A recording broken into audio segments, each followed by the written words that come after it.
Hey! Tambala na! At eto na sila, ang nag-iisang masugid na tagahanga ni Nicole Yala. Chris Chuper! Kasama ang nag-iisang die-hard fan ni Chris Chuper, Nicole Yala! Mula sa Mahiwagang Burnay, ang kwento.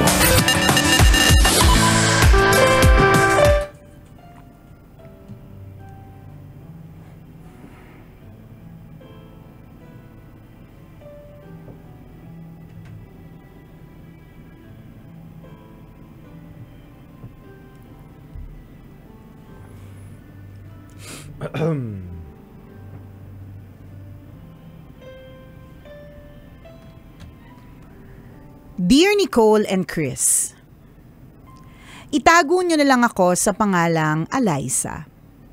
Malapit nang mawala sa kalendaryo at atat nang magpakasal. Ito po ang dahilan ng pagsulat ko sa inyo. Gusto ko kasing humingi ng payo. Matagal na kami ng boyfriend ko na 35 years old. Mabait, matalino at mapagmahal si Alvin. Husband material. Kaya lang, hindi pa handang lumagay sa tahimik. Breadwinner kasi siya ng pamilya nila. Siya lang ang inaasahan sa lahat ng gastusin sa bahay. May mga magulang na may sakit na kailangan ng tuloy-tuloy na gamutan. May mga nakababatang kapatid na pinag-aaral at kailangan tustusan. Buong sweldo talaga niya sa pamilya niya lang napupunta. Madalas, kinukulang pa. Dahil mahal na mahal ko, pinilit kong intindihin ang sitwasyon ng boyfriend ko sa loob ng mahabang panahon. May panahon sa buhay ko na halos linggo-linggo, bridesmaid ako. Palagi na lang, inggit na inggit ako sa bride. Gusto ko rin makatanggap ng engagement ring from Mayet de la Rosa. Gusto ko rin ma-experience magkaroon ng wedding ring. At alam kong tumatanda na din kasi ako at gusto ko na ding magkapamilya. Kaya naman sa halip na patuloy na maghintay, ako na ang nag-propose kay Alvin. Alam niyo yung mga proposals na pasorpresa talaga. May mga lobo at bulaklak at talaga namang major production ng eksena. Ang kinaibahan lang, akong babae nag-propose at hindi siya. Umuo naman siya pero wala daw siyang perang gagastusin para sa kasal. Sabi ko alam ko naman. May ipon naman ako at handa ako sa mga gastusin. Pero ayaw niya ng bonggang kasal. Gusto niya civil wedding lang. Saka na lang daw kami magpakasal sa simbahan kapag nakaipon na siya. Tambalan, bata pa ako, pangarap ko na ng magarang wedding. Gusto kong maglakad sa aisle na punong-puno ng bulaklak habang gumuguhit yung mahabang trahe de boda ko. Tapos may quartet na tumutugtog habang naglalakad ako ng mabagal na mabagal. Yung reception gusto ko bongga din. Gusto kong matuwa yung mga guests sa food. May overflowing drinks, may magaling na host at sikat na banda na tugtog para i-entertain ang guests. Totoong bata pa lang, nasa utak ko na ang dream wedding ko. Kaya naman, hindi ko matanggap na parang hindi mangyayari yon dahil walang pera yung mapapangasawa ko. Hindi ko maintindihan kung bakit hindi pwedeng mangyari dahil kaya ko namang gastusan. Handang-handa na ako mag-asawa tambalan. May sarili na akong bahay, may sasakyan, may ipon, may maayos na trabaho. Inip na din ako sa kahihintay sa boyfriend ko na parang hindi naman magiging ready habang buhay pa ang family members niya. Kaya naman ang tanong, bibitaw na lang ba ako? Para kasing hindi ko naman kayang maghintay habang buhay. Salamat sa inyong payo tambalan at sana pagkatapos kong tumawa ng tumawa sa mga hirit ninyo, malaman ko talaga kung ano ang gagawin ko. Ang inyong tambalanista, Alyssa.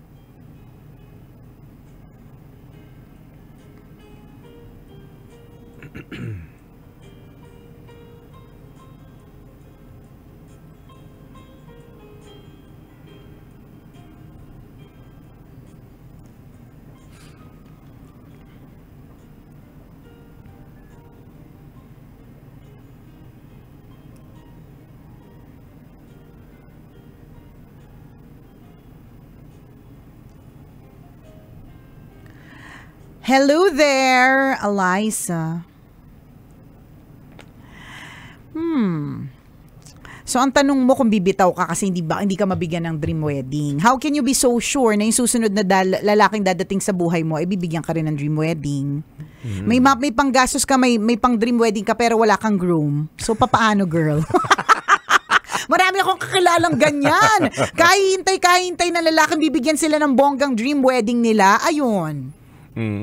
Tuyot na po sila ngayon. Tigang na lupa na po sila ngayon. Nag-dryness na kahihintay. Ganun. Alam mo, hindi naman invalid yung nararamdaman mo. Para lalong-lalo pa kung pangarap mo siya bata pa, kahit na wala pa yung mundo ng social media, pero lalo pa dahil lahat ng mga bagay pinopost. Lahat ng mga kakaibang mga weddings, nakapost yan, 'di ba? Lalo kung may mga fina-follow ka ng mga wedding suppliers, every now and then makakakita ka talaga ng pangmalakasang wedding, ganyan, 'di ba? Pero yung mga ganito po ay extra lamang sa tunay na dahilan kung bakit gusto mong mag-settle down. Yes. 'Di ba? Kung atat ka na talaga 'di ba? Hindi naman para sabihin ng mga kaibigan mo at family members mo at kung tunay ka talagang mahal ng mga kaibigan mo, hindi yan para kutsain ka na civil wedding lang. Ito lang yung kinaya, ganun na. Walang ganun kasi kapag gano'n yung mga kaibigan mo, dapat i-friendship over mo na yan. Dapat naiintindihan nila yung setup. Kung tunay mong kaibigan yan, gets nila na, yung papangasawa niya sa ngayon talaga, 'di ba? I think yung mas pwedeng pagtuunan dito ng pansin is, ready na ba talaga yung mapapangasawa mo? Kasi minsan, pinipilit po natin just for the sake of, kasi atat na tayo dun sa mismong seremonyas. Pero sa totoo lang, hindi naman pala talaga handa.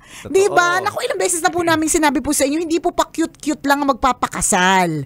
Sa totoo lang, hindi yan yung mga nakikita po ninyo ng mga bonggahang mga wedding. Ilang beses na po tayo nakakita ng celebrity bongga yung wedding sa hiwalay after a month. Diba? Hindi pa pala kasi handa. Correct. May mga discover pa lang hindi pala ready, yung mga ganun. Mas doon Mas doon, may mas mga malalim na na kailangan kayong pag-usapan ng jowa mo Ito talaga. Pasinghutin mo nga dyan sa bulaklak mong pagkalaki-laki. Papasinghut ko talaga to. Lalamunin ka ng bulaklak ni Nicole. Nakalagay sa kanyang dibdib, ipapaunawa niya sa'yo ang katotohanan ng buhay. Correct. Hindi po siya pagpapakyut. Kala mo ganun-ganun lang na mga, umarte-arte tayo sa prenup, takbo-takbuhan tayo sa mga dalampasigan, tapos pa-picture, posing-posing, ganun. Hindi! Correct. Hindi siya ganun! Kung inaakala mong ganun lang yung pagpapakasal, yung dream wedding mo na yan, tumigil ka.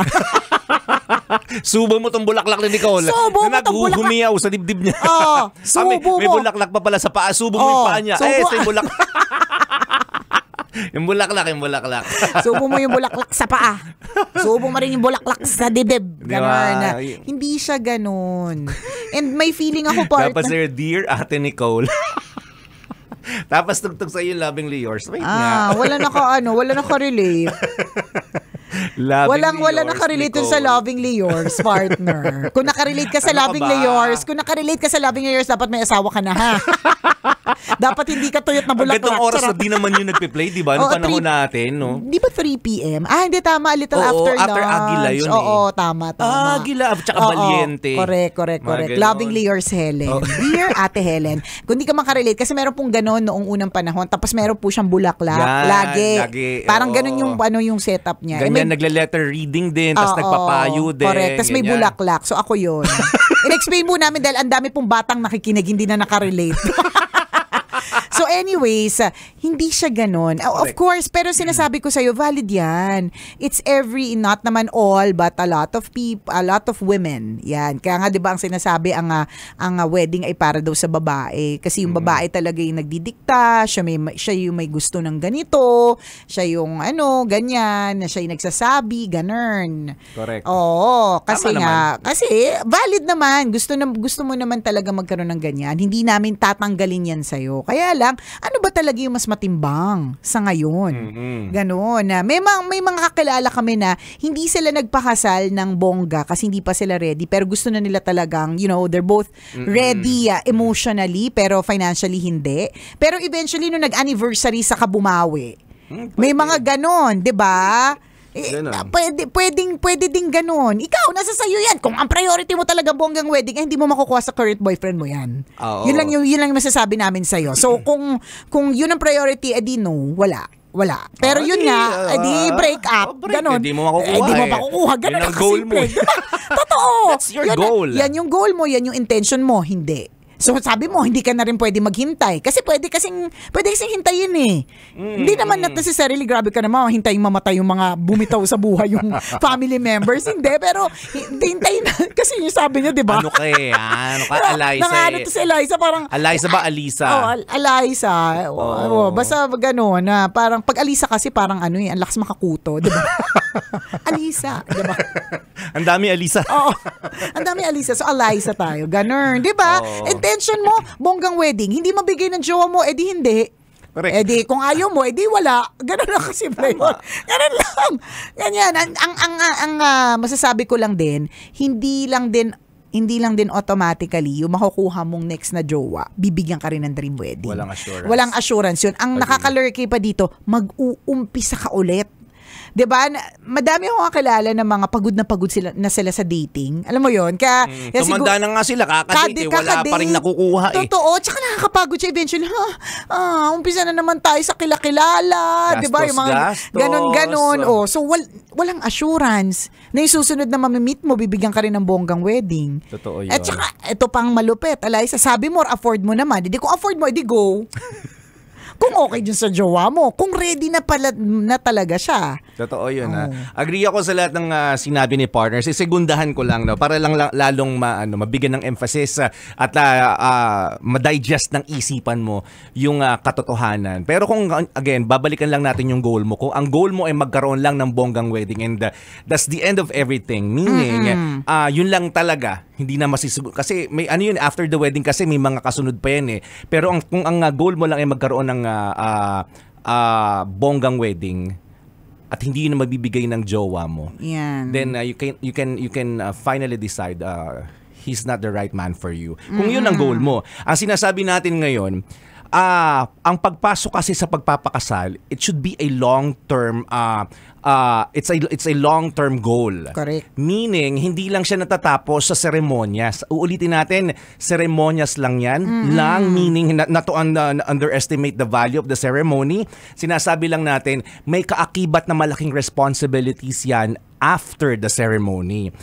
Kung hindi pa naman handa kayo pareho, o handa ka financially, di ba, para makapag come up ng napakagandang wedding. Pero kung hindi ka naman handa sa responsibilities, useless yung wedding.